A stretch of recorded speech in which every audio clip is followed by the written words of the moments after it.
Hi guys! At this point, I'm expecting that you already read the mechanics for your performance task in Math 8 and Geometry for quarter number 1.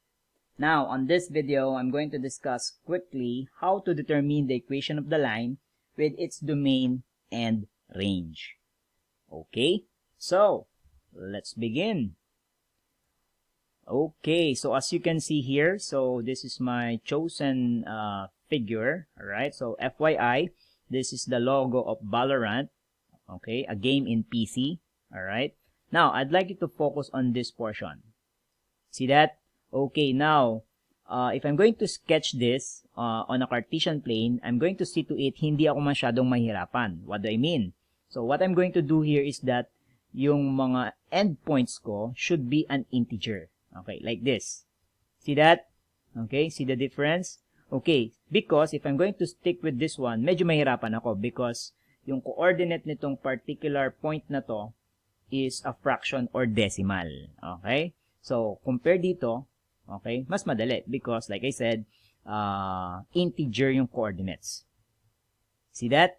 Okay, now as you can see here also, I have here 8 lines.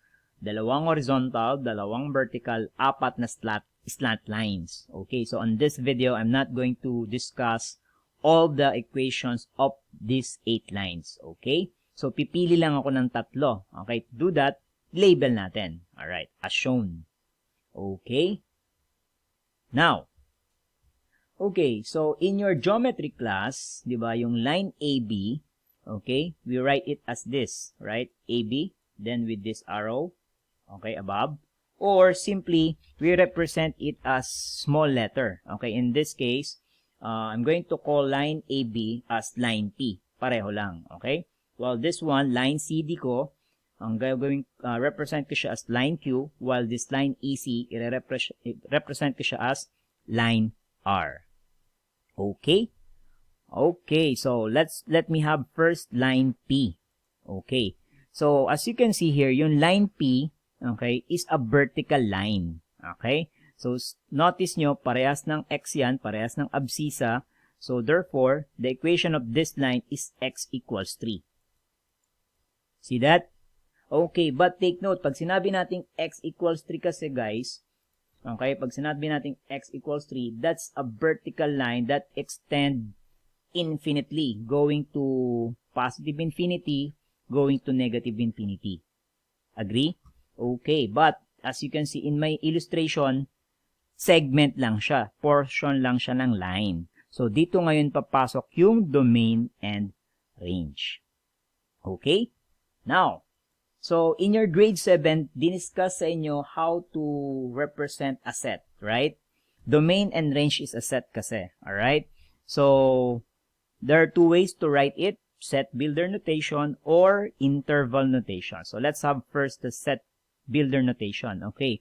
So, yung domain ko dito, okay, yung domain ko dito is the set, okay, of all x such that x is equal to 3. Okay. Ganun lang kasimple. Okay. On the other hand, yung range ko dito is the set of all y, alright, such that, okay, yung y mo is from 2 to 5 only. See that? So, all the points between 2 and 5, including yung 2 and 5. Alright? So, that is, y is greater than or equal to 2, but less than or equal to 5. See that? Okay. Once again, this is how we represent the domain and range using set builder notation. Now, paano naman yung interval notation? Okay. Pag interval notation, okay. So, the domain here is x equals 3. Alright? While the range here is from 2 to 5. Okay, included yung 2 and 5. See that? Okay, so either of the two will do. Okay? Clear? So that's how we represent this vertical line P. Okay, so let's have line Q. Alright, line Q. So ito yung Q. Again, this is my P. This is my R. Okay, so paano yung line Q? Now, as you can see here, ang line Q is horizontal, okay? Parehas ng y component or ordinate, so therefore, the equation of this line is y equals -1. See that? Okay, now, paano yung domain? Okay, so paano yung domain natin? Again, ang domain ko dito is the set of all x such that, okay, take note yung x mo starting from this point only hanggang dito lang. And all the points in between. Okay, so therefore, ang x ko is greater than or equal to -1 but less than or equal to 1. See that? Okay, or in interval notation, that is from -1 to 1. Okay? Clear? Now, for the range, okay, so that is set of all y such that, okay, y is equal to -1. Okay, that's a horizontal line. Okay, or for interval notation, that's y equals -1. Okay? And lastly, okay, for this slant line, okay, slant line R, alright, this is Q again, this is P. Now, for slant line, okay, so since, okay, slant line yan, so we have to determine the slope, okay, since given yung 2 points E and C, alright. So, kunin muna natin yung slope, okay, so ang slope niyan is 5, okay, minus -1. Okay, so that is 6, alright, over -3 minus 1. Alright, -3 minus 1, or -4. So, simplifying it, so the slope of this line EC, or line R, is -3 over 2. See that? Now, if the slope is -3 over 2, okay, so yung equation ng line ko will be 3x plus 2y equals C. Yan yung magiging equation ko. Look, ito yung shortcut nun. So, kapag sinolve ko to kay y, magiging -3 over 2x. Tama?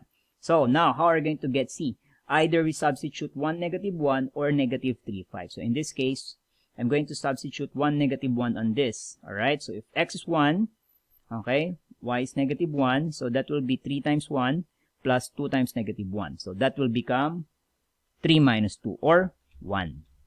See that? So, therefore, this is the equation of the line. And you can easily check it. Alright? So, the equation of the line here is 3x plus 2y equals 1. Well, if you wish to write this in slope-intercept form, okay lang din. Walang problema. Okay? Now, for the domain, okay, so for the domain,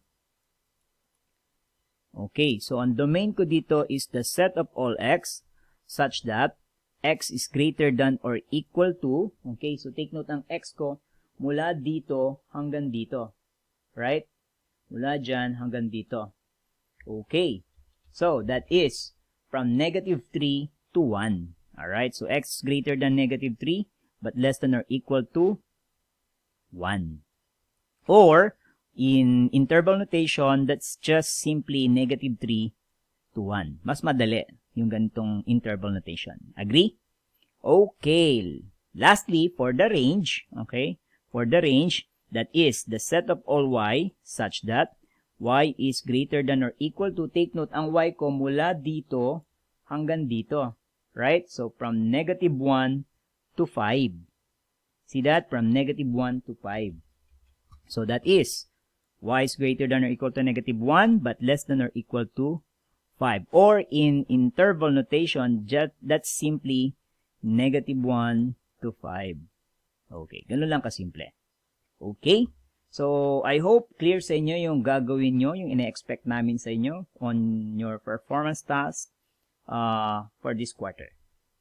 Okay? So, for more questions, just ask your teachers. Okay?